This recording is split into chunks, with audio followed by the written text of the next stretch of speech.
Oh my gosh. You don't have to press it the whole time. Double time? No. Okay. It's good? Yeah. Is it beeping? Yeah, it's beeping. Alright guys, my name is Raphael. You can call me Rave, because that's heck a lot easier, okay? So, It's like Raphael with a PH, the Ninja Turtles, except that you pronounce it differently. yeah. Okay, so I want to know you guys. Going down this way and around this way. What's your name, man? Juan Amieva. Alright, nice to meet you. Nice to meet you. Nice to meet you. Nice to meet you. Elias. Alright, Sinai Lopez. nice to meet you. Liliana Santos. Leo. You know me, but I'm Memo. Alright. I'm Julie Curry. Rick. Joanne. Alright, nice to meet you guys. Alright, so what I'm going to be talking about today is the 5 Ways of St. Aquinas. Now let me explain what this is. Okay, you guys don't have to raise your hands or anything, but how many of you kind of have ever asked the question, you can if you want to, how many of you have ever asked the question, does God exist? Oh yeah. Alright, now I'm going to ask you something. I'm going to show you 3 things, okay? This is religion, this is science and reason. Alright, I'm going to show you 3 stages, and I want you, at the end of it, to vote which one you think is correct. Alright, science and reason, and this is religion, okay? How many of you think they're this far apart? You don't have to raise your hands yet, just wait. How many of you think they're this far apart? And how many of you think they are this far apart? Okay, so who's for the first one? Raise the hands. Who's for the second? Who's for the first? Alright, nice. Majority. Okay, so this is what it's going to be about, okay? So, what if I told you that science and religion were never enemies? They're not, I promise you. I'm going to prove to you why. So, let's start with the argument for motion, okay? So, I'm going to get a piece of paper. Who wants to catch it? First hand up. Alright. This is in motion, right? Okay, now pass it back. Okay, so that moved, right? So our senses can prove that some things are in motion. Okay, so how do we know it's moving? What happened? Senses. Forces. Senses. Did you see it? Did you hear the wind? Alright, you can feel it, right? You can see it, you can sense it, 5 senses. Okay, now when things move, potential motion becomes actual motion, right? And only an actual motion can convert a potential motion into actual motion. Just ignore this for now, I'll explain it all in the end later. And nothing can be potential and actual at the same time. Okay, so in a nutshell, nothing can move itself. Everyone agree? If she didn't throw that, would it have moved? If I didn't catch it, would it have been caught or would it have fallen? Okay, so therefore nothing can move itself. Like, okay, it's not moving. It moved because I touched it. Nutshell, okay? Now, therefore each thing in motion is moved by something else. We can call this a domino effect, alright? Write that down on your papers because my mom's really good at this. So, it'd be really good if you guys did. So, domino effect. You can write it. You guys have an idea of what that is? No. You can write it. So therefore, everything that is in motion is moved by something else. So let's say you set up a stack of dominoes, right? If you hit one and it hits the other, what's going to happen to the third one? Fourth one? Fifth one, yeah. So that's the point. Once you put something in motion, it'll start a chain reaction of events of things in motion. Now, everything has a first cause. So let's say you're on the 50th domino falling, right? Well, what caused that 50th domino to fall? The 49. 49. Now what caused the 49th to fall? 48. Trace that all the way to the beginning. What caused it to fall? First domino. So therefore, a sequence of motion cannot extend ad infinitum, which means forever. So if you trace back dominoes all the way back, there's going to be that one domino, right? And therefore, it is necessary to arrive at a first mover put in motion by no other, and this everyone understands to be God. So let's take for understand everything that's happened in the world, all the events that have happened. If you trace it back all the way throughout history, what caused it. If you say what caused the Big Bang, right? You keep tracing it back and back and back, and in science it says nothing can move itself. Therefore, something needs to be caused. So what caused the first cause? And that's where God comes in, because He is the uncaused caused. You guys get me? Yes. You guys understand? All right. So that's the argument from motion. That's when everything gets sets in. All right. Now this is the second way that we can prove God exists using reason. We need another volunteer. I'll choose you because you didn't get to last time. Alright, here's a pen and paper. Hold on for that for a second. Alright, so we perceive a different series of efficient causes of things in the world.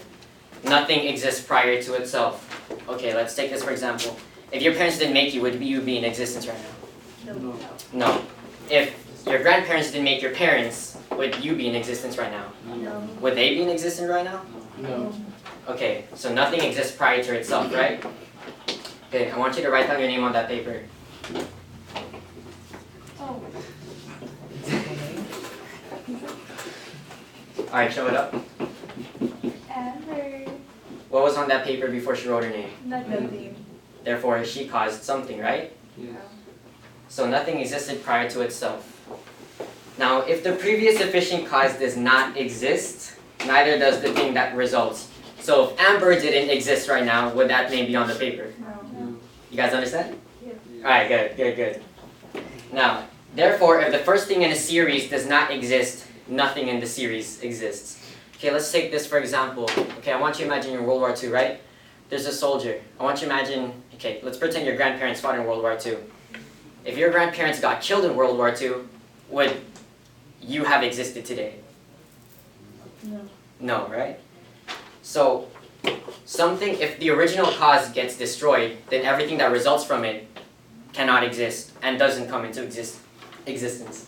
So the series of efficient causes cannot extend ad infinitum or forever into the past, for then there would be no things in existence now. So therefore, it is necessary to admit a first efficient cause. And what is this first efficient cause? God. Amen. Clap it up for that dude. Alright, so you know how I used the relation of family, right, to explain what was going on? How I used that World War II soldier that was apparently your grandfather or something, and your parents, right? So I guess you can call God like the Big Papa, like the OG, like cause. Okay? So if you ever think about it, is anyone confused at all? You guys get what's going on, right? Yeah. Alright. Just raise your hand if you have any, if you need for him to slow down. I talked fast, I'm sorry. But so I'm gonna show you the third way. So the third way is the argument from possibility and necessity. So Amber, hold on to that paper. Still have it? Yeah. Nice. So we find things in nature that are possible to be and not to be, that come into being and go out of being, what we call contingent beings. So essentially, everything that has a life has a death, right? If something comes into being, it has a end. I like you. You're getting the answers. Alright, so everything has a life and a death. Show up the paper. Rip it up. Tear it. Life and death. Clap it up for Amber. Alright, so continuing from what I was saying. Okay, assume everything has a life and a death, right? A beginning and an end. For everything that has a beginning and an end, there's a time it did not exist, right? So, if there's no beginning, it doesn't exist. Therefore, it is impossible for these things always to exist. Therefore, there could have been a time when no things existed. What do we know about creation, right? In the beginning, there was? Nothing, right? So therefore, at that time, there would have been nothing to bring the currently existing beings into existence, which would cause the other beings, aka your parents and your ancestors. So therefore, if we assume that every being has to have a cause, or has to have a beginning, there would be nothing in existence right now. So of course, from that assumption, we can say this is absurd. So therefore, not every being is a contingent being. Now, what is the one being that is not contingent? Yo, you know the answer, man. I know you got it. God. Amen. So, God is the thing without a beginning and an end, right? No beginning, no end. He is the Alpha and the Omega. He is the beginning. You feel? You feel? I feel. Alright. I feel. So therefore, some things exist out of their own necessity. It was necessary that God existed because without God, what would there be? Nothing. So, and that does, so it exists out of its own necessity, and it does not receive its existence from another being. God wasn't created, right? He always, I don't know, this is a hard one. He always was. He always is, right? He's constant, he's eternal. He has no beginning, therefore he's always in existence. And this we call God. So, alright. Okay, for this one, every time someone says God, I want you guys to go, ooh. Voice crack, I'm sorry. I want you guys to go, ooh. Okay, try it. Ooh. Alright, ready? 3, 2, 1. God. You may say God. Oh, God. Oh, God. Ooh. Alright, sound impressed, okay? 3, 2, 1. Okay, I like that, Okay, remember that, okay? Remember that for 1.5 weeks. So there's the fourth way. There's the fourth way, the argument from the gradation of being. Okay, so I didn't even understand this, so I'm just going to explain it at the end, okay? I'm just going to read off of it. So there's a gradation of things to be found in things. Some are better or worse than others. Predictions of degree require reference to the uttermost case. Blah, blah, blah. The maximum in any genus is the cause of all in that genus. Okay, so let's talk about this. So essentially it's saying what we are is similar to what we are created by. How many of you guys ever hear your relatives or like your aunties or tias and tios and stuff come up to you and they're like, oh, you look like your dad or you look like your mom? There was stuff like that, right? Oh, they go, you have your mom's nose, you have your dad's eyes, right? So we have what inside of us or what is a part of us is from what created us, right? So this is essentially what happens. So we can get genes and traits, right? So the maximum in any genus is the cause of all in that genus. So the highest level of where we attain this, which we can trace that because our genes go all the way back, right, throughout all our ancestors. So when we trace that all the way, we find God. Because He is the maximum, He's the highest point of existence in the world. And therefore, what we have, that goodness inside of us, everyone is inclined, there's a moral code, right? Everyone kind of has an idea what's good and what's bad. Everyone knows how to act. And it's not necessarily just because our parents told us that, it's in our conscience, it's natural, right? Things just feel naturally wrong or naturally good. And so therefore there must also be something which is to all beings the cause of their being, goodness, and every other perfection.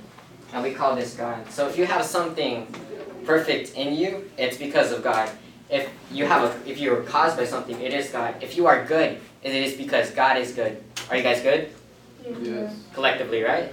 So that means you guys are good. Oh, you guys forgot. Yeah. God. Ooh. There you go. Alright, so this is the fifth and the last way that I'm going to go over. Okay? So, we see that our natural bodies work towards some goal, and they don't do so by chance, right? So, we have a goal, and it's not just because we want the goal, it's because something caused us to want the goal, in a sense. Let me see how that makes it happen. You don't want to attain a goal because you just want to attain a goal. You attain a goal because there was something in that goal that you desire, right? Okay, so let's take, for example, how you think and how you act. So I need another volunteer. Someone different for Get you a two. boy, one of the boys. Oh, I just do you got to do one, dude. But a good job on it though. You want to do it? Yeah. All right. Oh, hold your pen. Hold your pen. Okay, look at your paper. Alright. Is something going on in your brain right now? No, that's not my take. That's part of what's gonna happen, okay? Okay. I'm gonna say a word and I want you to write down the first thing that pops into your mind other than that word, okay? He hasn't even said the word. Shrek. Oh, wait, what? Huh? Shrek. Shrek. Shrek? Same. Green? Okay. There. So you can see that he was thinking green, right? Did he write down brown? Did he write down yellow? Did he write down ogre or onions? No, right? Okay, so we can see that what we think becomes what we do, right? So we naturally work towards some goal and Do you not mean so he's by green? chance. Huh? Shrek is green. I know, no. What do you think? You said something about what you think. Oh, what you think becomes what you do, right?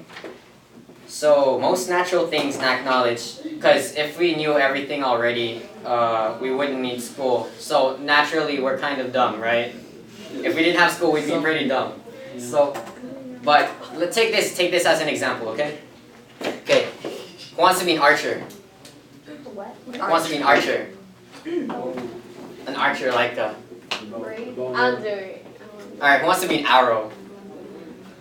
Who wants to be a target? Me. Leo. So, okay, Leo, because they're over there. Go arrow. Do you need them for them to stand? Yeah, okay, stand up, Okay, guys. stand up. Yeah, Do you want them to be there in front? I think that's fine. Okay. Okay. You want to videotape it, so. Oh yeah, probably. Yo, get up here, guys. Come on. I don't want to be a Who's the Alright. target? Target? Stand at the door. Or like right here at the end of the desk. And then you can stand like right over here. Okay, archer. Archer. And the You're the bow. arrow, right? Yo, where do you want the arrow to go? Right there. Right there? Yeah. Oh, okay, you might want to turn around. We want to make sure the arrow lands in an okay place. So you want it to land right there, right? Do you want it to land on the door? No, on the head. On On the him? head. Do you want it to land on him? Why not? No, where do you want it to Oh, land? right there. Right there, right? So if you're gonna shoot it in that direction, right? Yeah. Alright, shoot the arrow with that direction. Okay, come on, arrow. Come on, arrow. There. Yeah. Alright, fire. Fire. Go fire. Okay, so the arrow ended up there because she aimed it at him, right? Yeah. Okay, you guys can sit down. Now let me explain what just happened because I know. it's probably random as heck. Alright, so listen up. This is what happened. So as an arrow reaches its target because it is directed by an archer, what lacks intelligence achieves goals by being directed by something intelligent. Okay? So just like she went over there because she wanted her to go there, we who lack intelligence are guided by something greater than us. We could call those parents, our teachers, our mentors, but most of all, who is the ultimate, the most intelligent being? God. God. Ooh. Ooh. Oh yeah, we totally got that. Alright. So, as a final statement, therefore, some intelligent beings exist by whom all natural things are directed to their end. So everything that comes into being has a purpose. Everything is directed by God. Everything that we are, everything that is inside of us is because God directed it so. And the things that we do. Good job, good job.